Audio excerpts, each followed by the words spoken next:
Hi అందరికీ నమస్కారం. నా పేరు శారద. నేను కరీంనగర్ నుండి మాట్లాడుతున్నా. నేను నా భర్త ఇద్దరం కూడా ప్రైవేట్ స్కూల్లో టీచర్స్గా చేస్తున్నాం. మాకు ఇద్దరు ఆడపిల్లలు. గవర్నమెంట్ జాబ్ వస్తేనే మాకు లైఫ్, అట్లాంటిది ఏది లేదు అన్న ఉద్దేశం కొద్దీ కూడా మేము ఇద్దరం కూడా డిసైడ్ అయ్యి ఇద్దరం జాబ్స్ మానేసి డిఎస్సికి ప్రిపేర్ అవుతున్నాం.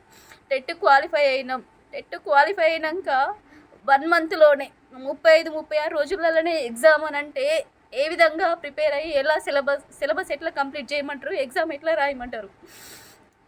ఇంతకుముందు కేసీఆర్ ప్రభుత్వంలో మాకు ఎలాంటి న్యాయం కూడా జరగలేదు.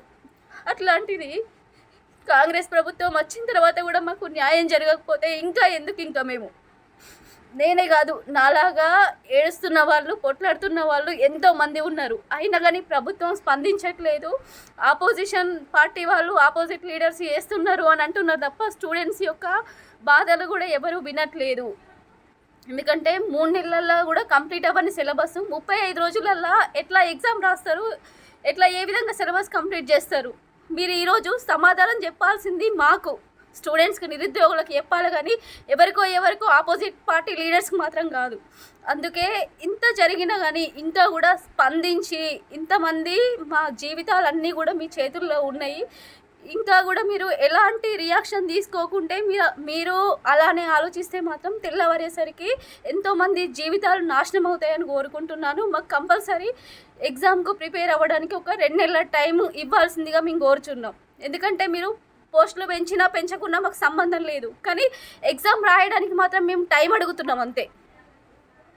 సీఎం రేవంత్ రెడ్డి గారికి ముందుగా నమస్కారం చేసుకుంటున్నాను. ఎందుకంటే డిఎస్సి సిలబస్ చాలా ఎక్కువగా ఉంది. నాకు 3 పిల్లలు ఉన్నారు. ఆల్రెడీ పిల్లల్ని చూసుకొని చదువుకోవడానికి చాలా ఇబ్బంది అవుతుంది. టెట్కి డిఎస్సికి మధ్యలో టైం 20 డేసే ఉంది సార్. మీ కాలు మొక్కుతా సార్, మీకు దండం చేస్తా సార్, డిఎస్సి పోస్ట్పోన్ చేయండి సార్, మీ కాలు మొక్కుతా సార్. నా భర్త నమ్మిన నమ్మకం చాలా పెట్టుకున్నాడు, కానీ ఆ నమ్మకాన్ని మమ్మ చేస్తున్నాను అనిపిస్తుంది సార్. బతకాలనిపిస్తలేదు నాకు. ప్లీజ్ సార్ పోస్ట్పోన్ చేయండి సార్, మీ కాలు మొక్కుతా. మా ప్రయత్నం చాలా చేస్తున్నాం, కానీ మీరు అంతా టీఆర్ఎస్ వాళ్ళు చేపిస్తున్నారని అంటున్నారు.